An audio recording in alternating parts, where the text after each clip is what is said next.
Hi friends, welcome to Tulasi Priya recipe.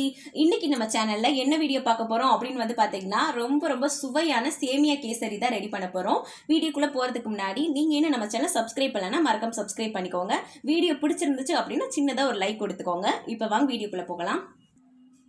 Rava kesari எந்த அளவுக்கு ரொம்ப ஃபேமஸோ அதே மாதிரி தான் சேமியா கேசரி வந்து பாத்தீங்கன்னா ரொம்ப ஃபேமஸ். அதே மாதிரி செய்யறது ரொம்ப ஈஸி.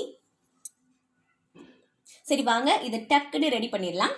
ஃபர்ஸ்ட் ஸ்டவ்ல வந்து பாத்தீங்கன்னா ஒரு வடைச்சட்டி வச்சுட்டோம். இதுல வந்து 2 ஸ்பூன் அளவுக்கு நெய் சேர்த்துக்கலாம். சேர்த்துக்கோங்க மாமா.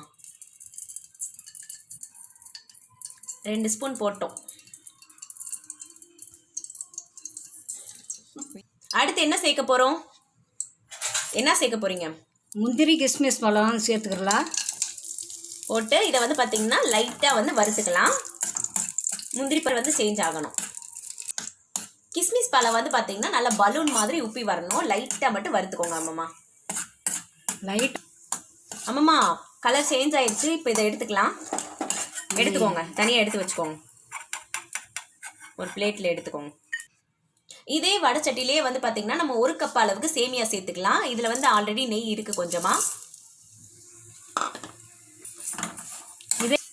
இதே வந்து பாத்தீங்கன்னா நம்ம வறுத்துக்கலாம். இது வந்து பாத்தீங்கன்னா வறுத்த சேமியா, அதனால 1 நிமிஷம் கிட்ட மட்டும் நம்ம வறுத்துக்கலாம். வறுக்காத சேமியா எடுத்திருந்தீங்க அப்படின்னா நல்ல பொன்னிறமா வந்து வறுத்துக்கோங்க. ஸ்டவ்வை வந்து சிம்ல வச்சுக்கோங்க. வறுத்துட்டீங்களா மாமா? வறுத்தாச்சு. இன்னும் இதை வேற பிளேட்டில் மாற்றிக்கிறலாம். ஸ்டவ்வில் வடை சட்டி வச்சு 2 கப்பு தண்ணி ஊற்றிக்கிறலாம். சேமியா வந்து நீங்க எந்த கப்ல எடுக்கிறீங்களோ அதே கப்ல 2 கப் அளவுக்கு தண்ணி எடுத்துக்கிட்டீங்க அப்படின்னா கரெக்டா இருக்கும். நாங்க 2 கப்பு வந்து ஊத்திட்டோம். இப்போ நம்ம ஊத்திருக்க தண்ணி வந்து பாத்தீங்கன்னா நல்லா கொதிக்கட்டும். தண்ணி வந்து பாத்தீங்கன்னா நல்லா கொதிக்க ஆரம்பிச்சிருச்சு. இப்போ நம்ம வறுத்து வச்சிருக்கோம்ல அந்த சேமியா வந்து இதுல சேர்த்துக்கலாம். போடுங்க மாமா, கொஞ்சம் கொஞ்சமா எடுத்து. இதை வந்து பாத்தீங்கன்னா நல்லா மிக்ஸ் பண்ணி விட்டுக்கலாம். சேமியா வந்து பாத்தீங்கன்னா நல்லா வேகணும். நம்ம ஊத்திருக்க தண்ணி வந்து பாத்தீங்கன்னா நல்லா வத்தணும். அதை காட்டிலும் வந்து பாத்தீங்கன்னா சேமியா வந்து நல்லா வேகணும். அதுதான் ரொம்ப முக்கியம். சேமியா வந்து பாத்தீங்கன்னா ஃபுல்லா வேகிறதுக்கு முன்னாடியே நம்ம ஜீனி ஆட் பண்ணிட்டோம் அப்படின்னா சேமியா வந்து பாத்தீங்கன்னா சீக்கிரமா வேகாது. பிரியா தண்ணி பாரு நல்லா வத்திருச்சு. இப்போ வந்து நம்ம ஸ்டவ்வை வந்து சிம்ல வச்சுக்கலாம். சிம்ல வச்சுட்டு நம்ம இப்போ வந்து பாத்தீங்கன்னா ஜீனி சேர்க்க போறோம். ஜீனி வந்து நாங்க 3/4 கப் அளவுக்கு வந்து சேர்த்திருக்கோம். உங்க வந்து இதுவே வந்து பார்த்தீங்கன்னா நல்லா தித்திப்பாக தான் இருக்கும். உங்களுக்கு ரொம்ப இனிப்பு வேணாம் அப்படின்னு நினச்சிங்கன்னா 1/2 கப்பு கூட சேர்த்துக்கோங்க ஜீனி. இன்னும் இதை நல்லா கலந்து விட்டுக்கிறலாம். சேமியா வந்து பார்த்தீங்கன்னா நல்லா வெந்ததுக்கு அப்புறமா தான் நம்ம வந்து பார்த்தீங்கன்னா ஜீனி சேர்த்துருக்கோம். ஜீனி வந்து நல்லா மெல்ட் ஆகி ஒரு மாதிரி லிக்யூட் கன்சிஸ்டன்சிக்கு வரும்.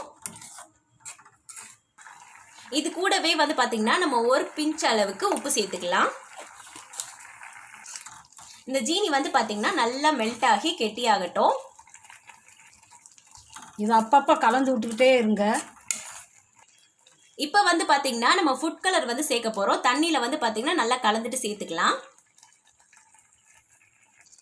இதை நல்லா மிக்ஸ் பண்ணி விட்டுக்கிறலாம். நாங்க வந்து பாத்தீங்கன்னா ஆரஞ்சு கலர் வந்து சேர்த்திருக்கோம். ஃபுட் கலர் வந்து உங்களுக்கு சேர்க்கறதுல விருப்பம் இல்லை அப்படின்னா நீங்க குங்குமப்பூ கூட வந்து பால்ல வந்து பாத்தீங்கன்னா ஊற வச்சு சேர்த்துக்கோங்க. நம்ம ஃபுட் கலர் சேர்த்த உடனே பாருங்க நல்ல கலர்ஃபுல்லா இருக்கு. இப்பவே எடுத்து சாப்பிடணும் போல ஆசையா இருக்கு. அந்த அளவுக்கு சூப்பரா இருக்கு பார்க்க. நம்ம ஊத்திருந்த தண்ணி எல்லாமே வந்து பாத்தீங்கன்னா நல்லா வத்தி கெட்டி ஆயிருச்சு. இப்போ நம்ம வறுத்து வச்சிருக்க முந்திரி கிஸ்மிஸ் பழத்தை வந்து சேர்த்துக்கலாம். சேர்த்துட்டு இதையும் வந்து பாத்தீங்கன்னா நல்லா மிக்ஸ் பண்ணி விட்டுக்கோங்க. இப்போ கொஞ்சமா நெய் சேர்த்துக்கலாம். எல்லாத்தையுமே நல்லா மிக்ஸ் பண்ணி விட்டுருங்க அம்மா. நல்ல வாசனை கமகமன்னு இருக்கு. லாஸ்டா வந்து பாத்தீங்கன்னா 2 ஏலக்காயை வந்து நல்லா தட்டி சேர்த்துக்கலாம். இது முன்னாடியே சேர்க்கறதுனா கூட சேர்க்கலாம். நம்ம இப்போ வந்து சேர்க்கிறோம். அப்போதான் வாசமா இருக்கு. ஓகே, அவ்வளோதான். கேசரி வந்து சூப்பராக நம்ம ரெடி பண்ணிட்டோம். இப்போ நம்ம ஸ்டவ்வை ஆஃப் பண்ணிட்டு வேற ஒரு பிளேட்டுக்கு வந்து மாத்திக்கலாம். என்ன அழகு பார்க்குறாங்க. கண்டிப்பாக வந்து பார்த்தீங்கன்னா தீபாவளிக்கு இந்த ஸ்வீட்டை செஞ்சு சாப்பிடுங்க. வீட்டில் இருக்க எல்லாருக்கும் செஞ்சு கொடுத்து அசத்துங்க. இது செய்கிறது ரொம்ப ஈஸி. கண்டிப்பாக இதை செஞ்சு சாப்பிடுங்க. குழந்தைகள்லேருந்து பெரியவங்க வரைக்கும் நல்லா விரும்பி சாப்பிடுவாங்க. கண்டிப்பாக இந்த வீடியோ உங்களுக்கு பிடிச்சிருக்கும் நம்புகிறோம். நாங்களும் வந்து பார்த்தீங்கன்னா இதை போய் சாப்பிட போகிறோம். வீடியோ பிடிச்சிருந்துச்சு அப்படின்னா லைக் பண்ணுங்கள், ஷேர் பண்ணுங்கள், கமெண்ட் பண்ணுங்கள். நம்ம சேனலை மறக்காமல் சப்ஸ்கிரைப் பண்ணுங்கள். தேங்க்யூ ஃபார் வாட்சிங்.